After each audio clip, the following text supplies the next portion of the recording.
صحبت اللہ والوں کی۔ پیارے بزرگوں اور دوستوں، اللہ کا شکر ہے کہ آج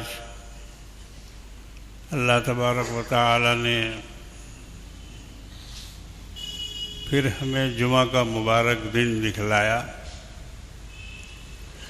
ہمیں زندگی عطا فرمائی اور ہماری زندگی کو اللہ نے دراز کیا۔ آج پھر ایک بار ہمیں ایک جگہ ہو کر دین کی باتیں سننے کا موقع ملا۔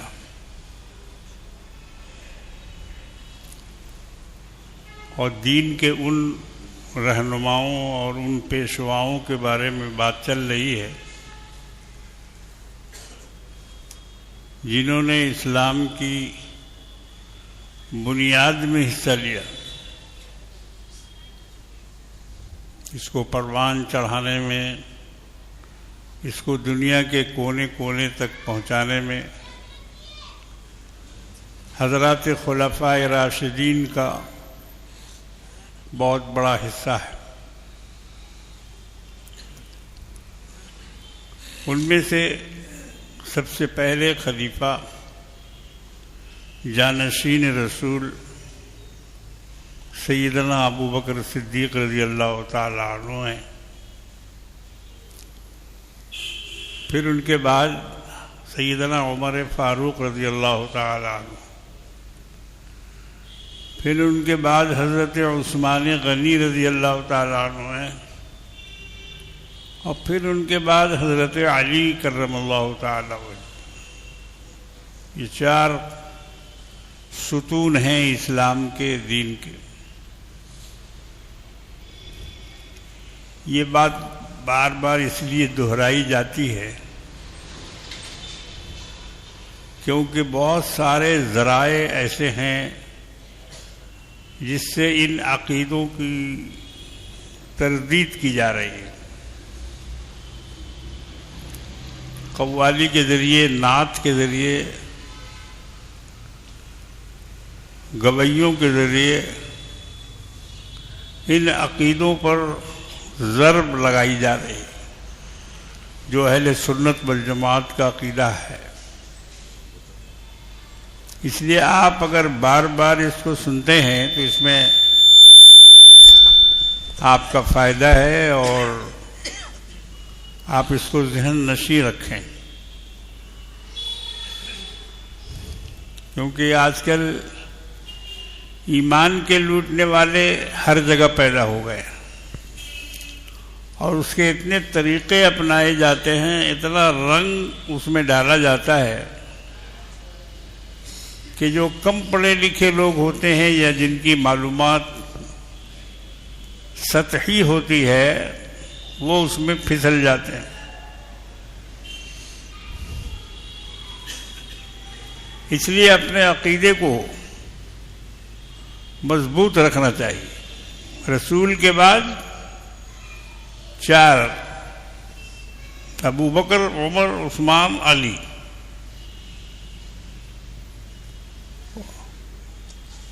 یہ چار اللہ کے رسول کے خاص خلیفہ ہیں، اور ان چاروں نے مل کر اسلام کی بنیاد کو مضبوط کیا ہے۔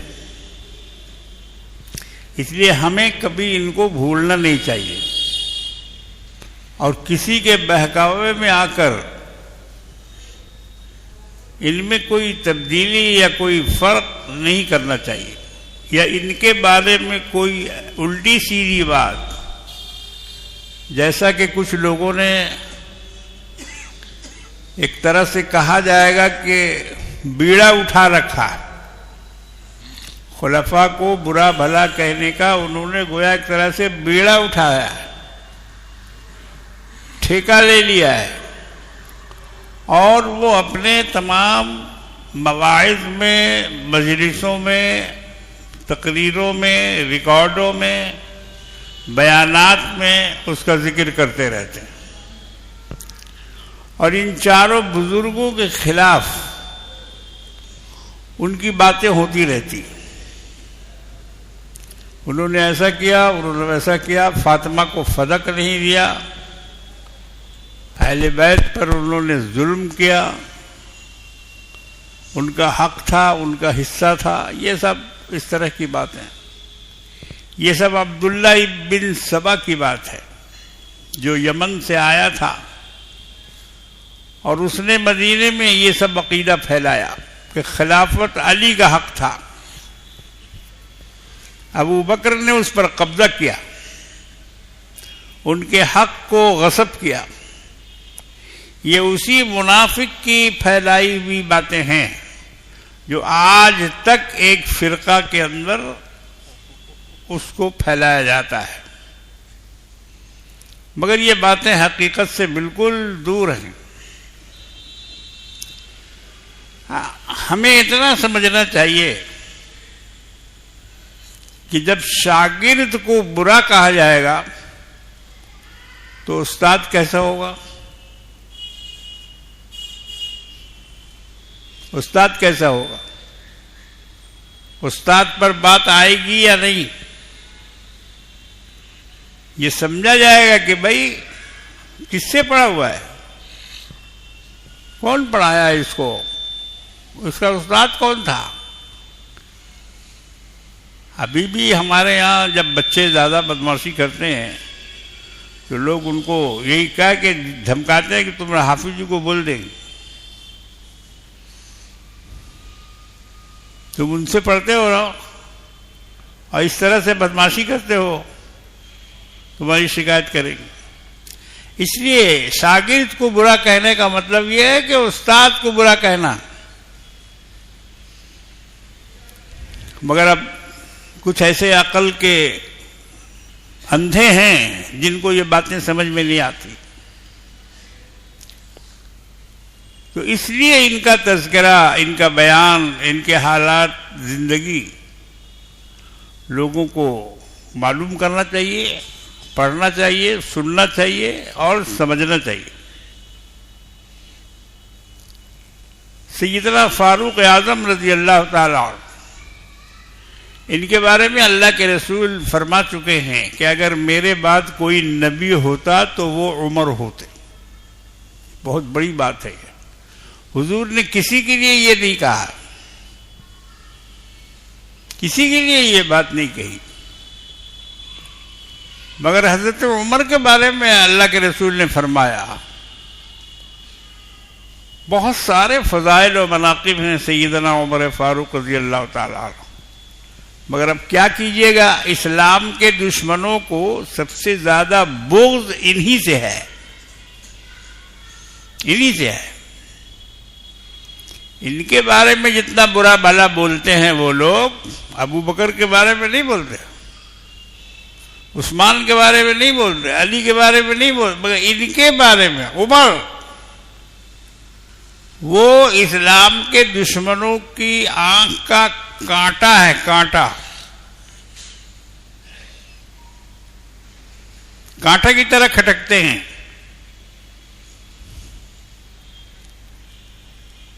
اب ان کی اسلام دشمنی کا کیا حال بتائیں. ایک آدمی تھا مجوسی، ابو لولو فیروز، ابو لولو فیروز. فیروز نام مت رکھا کرو، یہ پارسی کا نام ہے اور عمر کے دشمن کا، عمر کے قاتل کا نام ہے. مگر لوگ اس کو اسلامی نام سمجھ کر فیروز رکھتے ہیں اپنے بچوں کا نام. یہ نام شیعہ لوگ زیادہ رکھتے ہیں اپنے بچوں کا.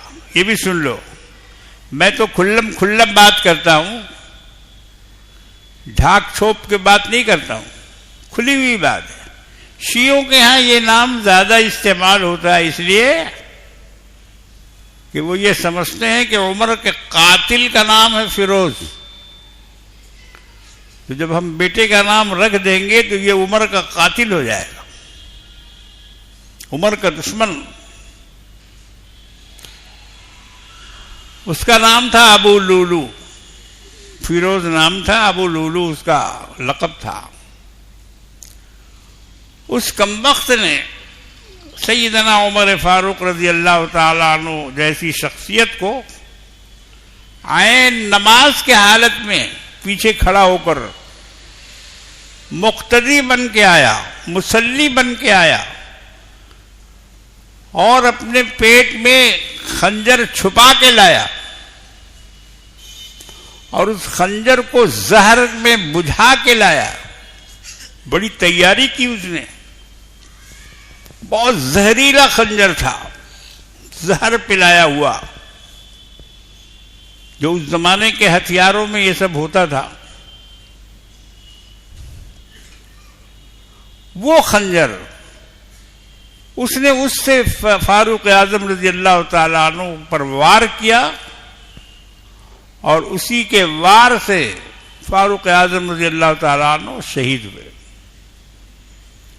ایک بہت بڑا انسان، ایسی شخصیت جس کے اسلام لانے پر آسمانوں میں فرشتوں نے جشن منایا. جس روز حضرت عمر مسلمان ہوئے فرشتوں نے جشن منایا، اور اللہ کے رسول نے نعرہ تکبیر لگایا. پوچھا کہ عمر کس لیے آئے ہو؟ تو کہا کہ اس اسلام قبول کرنے آیا ہوں. تو حضور نے اللہ اکبر کا نعرہ لگایا، اور تمام صحابہ جو اس وقت دار ارقم میں موجود تھے سبوں نے مل کر اللہ اکبر کا نعرہ لگایا. معلوم یہ ہوا کہ وہ بہت بڑی بات تھی عمر کا اسلام لانا.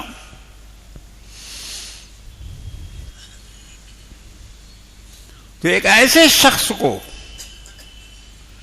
جس کا پوری دنیا میں کوئی ثانی نہیں ہے، سمجھ لیجیے آپ، مفکرین، مورخین اور جتنے بھی پڑھے لکھے لوگ ہیں ان کا یہ فیصلہ ہے کہ عمر جیسا شخص، عمر جیسا حاکم، ان کے جیسا حکمراں، ان کے جیسا بادشاہ پوری دنیا میں آج تک نہیں ہوا. یہ لوگوں نے فیصلہ کر لیا. جو انصاف انہوں نے کیا، جو کارنامے انہوں نے کیے، اور جس طرح سے انہوں نے اسلام کو، اسلامی روایات کو منظم کیا، وہ اپنی مثال آپ ہے، اس کا کوئی جواب نہیں. ارے یہاں تک کہ ہم لوگ جن کے مسائل کی تقلید کرتے ہیں، حضرت امام ابو حنیفہ رحمۃ اللہ علیہ، ہم لوگ حنفی ہیں، حنبلی، مالکی، شافعی، حنفی، یہ چار مسلک ہیں. ابھی تو ایک اور مسلک نکالا جا رہا ہے اور اس کا پروپیگنڈا کیا جا رہا ہے، وہ ہے مسلک اعلی حضرت. ایک مسلک یہ بھی نکالا گیا، حالانکہ اس کی کوئی ضرورت نہیں تھی. مسلک اعلی حضرت کی کوئی ضرورت نہیں. مسلک امام ابو حنیفہ کافی تھا، اور ہے، ابھی بھی ہے. مگر خامخواہ کا ایک مسلک جو ہے دین میں ٹھونسا جا رہا ہے. بڑے بڑے اشتہار، پوسٹر، پگڑی والے، داڑھی والے، ٹوپی والے، عصا والے، لاٹھی والے، ایسے ایسے لوگ ہیں اس میں کہ وہ اس کے پروپیگنڈا میں شریک ہیں. تو ایک مسلک یہ نیا نکل رہا ہے، اور اس کے جو مسائل ہیں، جو نیا مسلک ہے، آپ اس کو دیکھیں گے تو حیران رہ جائیں گے. کیسی کیسی باتیں اس میں لکھی ہوئی ہیں، کیسی کیسی باتوں کو انہوں نے اپنا عقیدہ بنایا ہے. بہت ساری مثال ہے. ایک مثال میں دیتا ہوں. اس کے بعد اپنی بات کو آگے بڑھاؤں. جن کے نام پر یہ مسلک بنایا جا رہا ہے، اعلی حضرت احمد رضا خان بریلوی، انہوں نے اپنی کتاب میں لکھا ہے یہ. اگر کوئی دوسرا مولوی ادھر کا ادھر کا بولتا تو ہم اس پر اتنا یقین نہیں کرتے، یہ ایسے ہی بکواس ہے. مگر اس بکواس کو اعلی حضرت نے اپنی کتاب میں لکھا. سن لو کیا لکھا. اللہ تعالی چوتھے آسمان پر ٹہل رہے تھے. میرے پاس ہے وہ کتاب الملفوظ، خان صاحب کی لکھی ہوئی کتاب ہے. کیا لکھا ہے؟ اللہ تعالیٰ چوتھے آسمان پر ٹہل رہے تھے اور غوث الاعظم ان کے ساتھ ساتھ تھے. اللہ کا پاؤں پھسلا اور چوتھے آسمان سے اللہ گرا. غوث الاعظم نے چھٹے آسمان پر اللہ کو سنبھال لیا.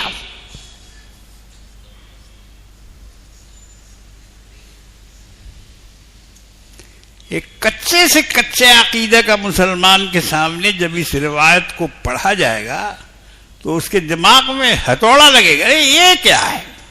اللہ ٹہل رہا ہے. غوث الاعظم کب پیدا ہوئے اور وہ ٹہل رہے ان کے ساتھ آسمان میں، اور اللہ کا پاؤں پھسل گیا اور اللہ گر گئے چھٹے آسمان پر. غوث الاعظم نے ان کا ہاتھ پکڑ کے ان کو سنبھالا. اس لیے ان کو کہا جاتا ہے دستگیر. کسی پیر صاحب سے پوچھو کہ بھئی یہ دستگیر کیا چیز ہے؟ پیران پیر غوث الاعظم دستگیر. ان کو دستگیر کیوں کہا جاتا ہے؟ اس لیے کہ انہوں نے اللہ کو پھسلنے سے بچایا، گرنے سے بچایا تھا، ہاتھ پکڑ لیا تھا.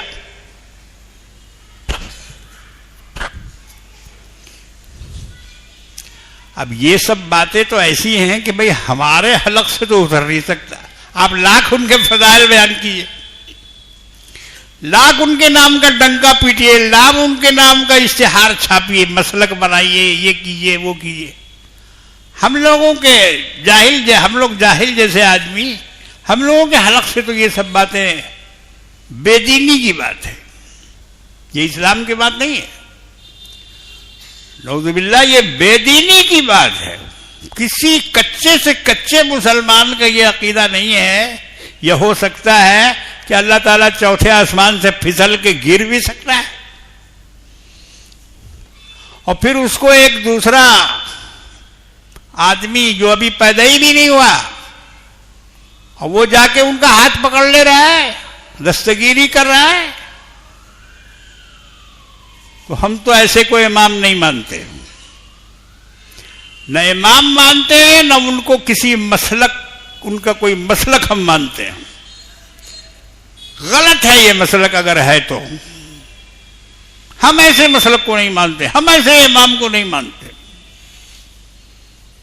بات وہ بولو جو اللہ کے رسول نے کہا، بات وہ بولو جو صحابہ سے ثابت ہے، بات وہ بولو جو خلفاء سے ثابت ہے. یہ کیسی بات ہے؟ کون دیکھ رہا تھا وہاں چوتھے آسمان پر؟ کون دیکھ رہا تھا کہ اللہ تعالیٰ اور غوث الاعظم دونوں ٹہل رہے ہیں؟ سب بناوٹی بات، پھکوا بات اور بے دینی کی بات. دین سے اس کا کوئی تعلق، کوئی کنیکشن کسی طرح سے نہیں ہے. غوث الاعظم کو ہم مانتے ہیں. عبد القادر جیلانی ایک بزرگ گزرے ہیں، اللہ کے ولی تھے، نیک بندے تھے، بہت سارے مسلمان ہوئے ان کے ہاتھ پر. اللہ نے ان کو بڑا علم و فضل سے نوازا تھا. بغداد کے اندر انہوں نے ایک بہت بڑا مدرسہ قائم کیا تھا، مدرسہ نظامیہ کے نام سے، اور اس میں ہزاروں ہزار طلبہ پڑھ کر فارغ ہوئے، دین سے وابستہ ہوئے. یہ ان کا کارنامہ. ان کی ایک ایک تقریر میں سینکڑوں لوگ، سینکڑوں یہودی عیسائی اسلام قبول کر لیتے تھے. اتنا ان کے اندر کشش تھی ان کے وعظ میں. یہ سب ہم مانتے ہیں، مگر یہ افواہات اور خرافات ہم ماننے کے لیے تیار نہیں. یہ سب بکواس باتیں ہیں. تو میرے بھائیوں، بزرگوں اور دوستوں، سیدنا عمر فاروق رضی اللہ تعالی عنہ بڑے کامل ولی تھے، اور چونکہ اللہ کے رسول نے ان کے لیے پیشین گوئی کی تھی کہ اگر میرے بعد کوئی نبی ہوتا تو عمر ہوتے، اس لیے نبوت کے بہت سارے خواص ان کے اندر موجود تھے. حضرت عمر رضی اللہ تعالی عنہ نبوت کے خواص موجود. دریائے نیل کا مشہور واقعہ ہے. سوکھ گیا دریا، پانی بند، اور پورا مصر اس سے سینچا جاتا ہے اور اس سے کاشتکاری ہوتی ہے. لوگ بھوکوں مرنے لگے.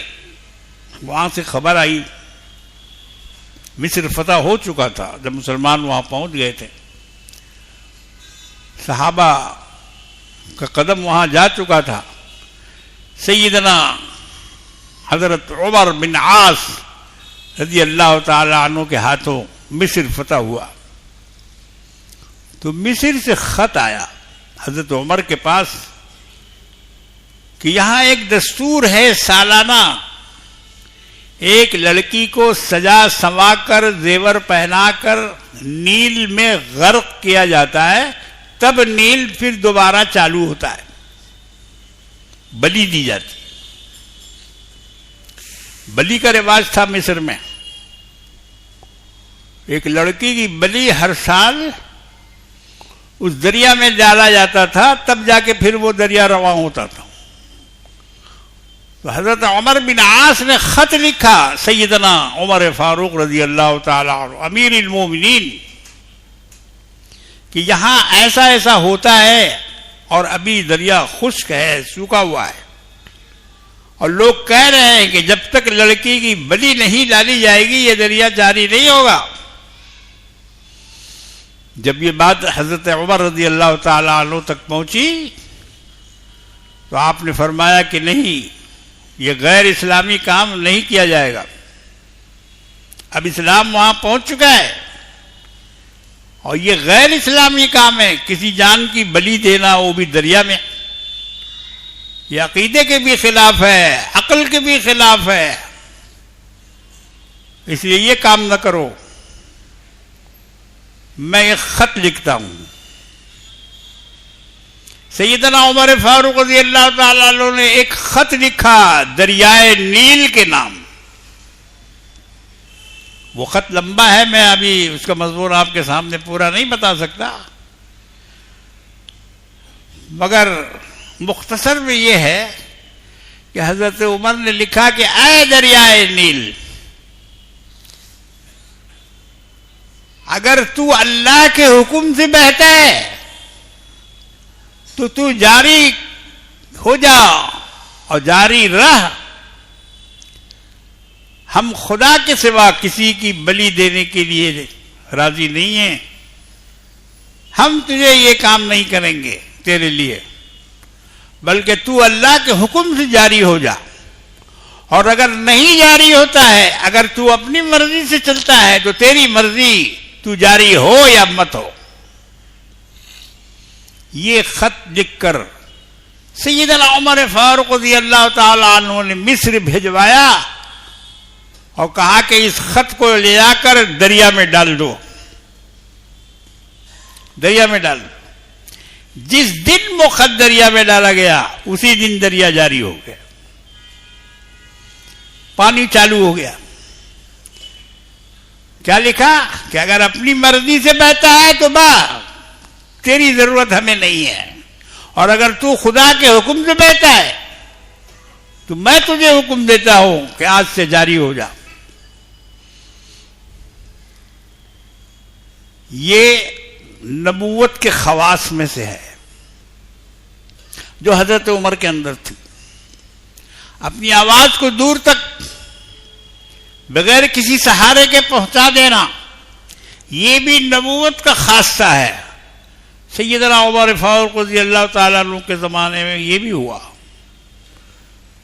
حضرت ساریہ رضی اللہ تعالیٰ عنہ مصر سے دور شام میں معرکہ پر تھے، اور حضرت عمر مدینہ میں ہیں، سینکڑوں میل دور خطبہ پڑھ رہے ہیں جمعہ کا. اور جمعہ کا خطبہ پڑھتے پڑھتے ایک بیک منہ کو شام کی طرف کیا اور ہاتھ اٹھا کر کہا، یا ساریۃ الجبل، یا ساریۃ الجبل، اے ساریہ پہاڑ کی طرف متوجہ ہو، پہاڑ کی طرف جاؤ. لوگ گھبرا گئے کہ ساریہ تو یہاں ہے نہیں، یہ تو مدینہ ہے، آج جمعہ ہے، خطبہ پڑھا رہے ہیں، یہ ساریہ کو کہاں سے آواز دے رہے ہیں؟ ساریہ تو ملک شام میں ہیں، فوج لے کے گئے ہیں. مگر حضور حضرت عمر نے یہ آواز دی. جب وہ فوج واپس آئی شام سے، لوگوں نے پوچھا کہ بھئی کیا حال رہا؟ کہا کہ حال تو اچھا نہیں تھا، بہت خراب تھا، اور تقریباً ہم لوگ شکست کھا چکے تھے.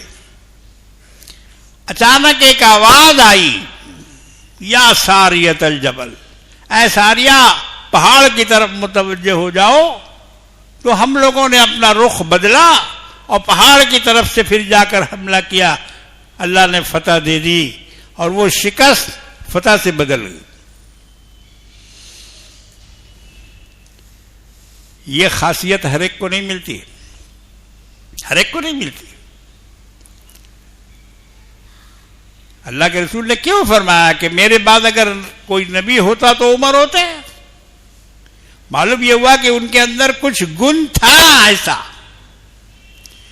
مدینے کے آخری حصے میں آگ لگی، بہت زبردست آگ، اور قریب تھا کہ وہ آگ مدینہ میں داخل ہو جاتی، بہت زور شور سے نکلی. عرب میں ایسے ایسے واقعات ہوتے ہیں کہ جس کا ہم لوگ یہاں سے تصور نہیں کر سکتے. آج بھی ہو رہے ہیں، آج بھی سوشل میڈیا پہ آپ دیکھیے. ابھی جو طوفان آیا سعودی عرب میں، اللہ اکبر کبیرہ، اس نے امریکہ فلوریڈا کے طوفان کو مات کر دیا. کھڑکیاں اکھڑ گئی، دروازے اکھڑ گئے، گاڑیاں اڑ گئی. اتنا زبردست سائیکلون، اور وہ بھی سعودی میں، تو ریگستان کا علاقہ ہے، نہ جہاں جنگل ہے، نہ پانی ہے، نہ دریا ہے، کچھ بھی نہیں. مگر وہاں ایسا سائیکلون ابھی 3 دن سے چل رہا ہے. میڈیا میں اس کی دیکھا ہم نے اس کی تصویر. یہ کیا ہے؟ وہاں کے لوگ کہہ رہے ہیں کہ زندگی میں ہم لوگوں نے ایسا طوفان نہیں دیکھا، کبھی ایسا نہیں ہوا. یہاں سعودی کی تاریخ میں نہیں ہے کیا اس طرح کا طوفان آیا ہو. اب یہ سب کیا ہے؟ 2025 جاتے جاتے کتنا اپنا جلوہ دکھا رہا ہے. کیسا کیسا تماشا 2025 میں ہوا اور ہو رہا ہے. تو اس میں سن کے کوئی کمال نہیں ہے، یہ اللہ کے احکامات میں سے حکم ہوتا ہے. تو مدینے میں آگ لگی، اور وہ آگ بڑھتی بھی مدینے کی شہر کی طرف آ رہی تھی. حضرت عمر فاروق رضی اللہ تعالیٰ عنہ کا زمانہ ہے. لوگ گھبرا کر آئے کہ حضور ایک آگ ہے جو اس طرف بڑھتی ہوئی چلی آ رہی ہے، کیا کیا جائے، کیسے روکا جائے؟ سیدنا عمر فاروق رضی اللہ تعالیٰ عنہ نے اپنی چادر مبارک اتار کے دی اور کہا کہ لے جاؤ لے جا کر اس آگ کے اوپر ڈال دو اور اس سے جا کے اس کو بولو کہ واپس جاؤ یہاں سے. چنانچہ وہ چادر لے گئے لوگ اور انہوں نے اس چادر سے آگ کو جب ہکایا اور اس کے اوپر وہ چادر ڈالی, وہ آگ بجھ گئی, واپس ہو گئی وہاں سے.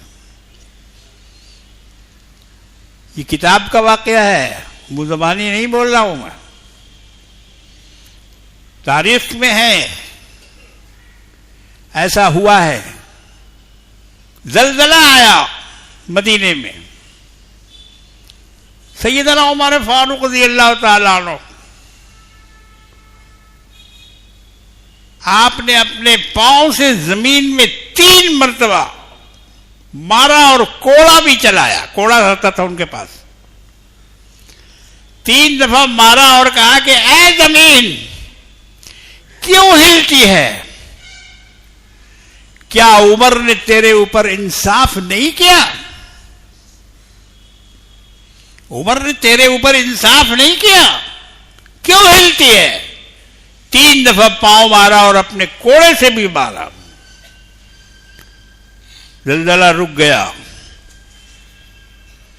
اور تاریخ میں ہے کہ 1400 سال گزرنے کے باوجود مدینے میں آج تک پھر زلزلہ نہیں آیا,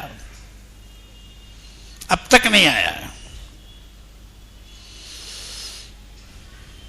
تو جب حضور نے فرمایا کہ ان کے اندر یہ صفت ہے کہ اگر میرے بعد اگر کوئی نبی ہوتے تو وہ فاروق اعظم ہوتے, تو ان کے بڑے مناقب ہیں اور بڑے مراتب ہیں, بڑے درجات کے آدمی ہیں. قرآن مقدس میں کئی جگہوں پر جو عمر کی رائے وہی اللہ کی رائے.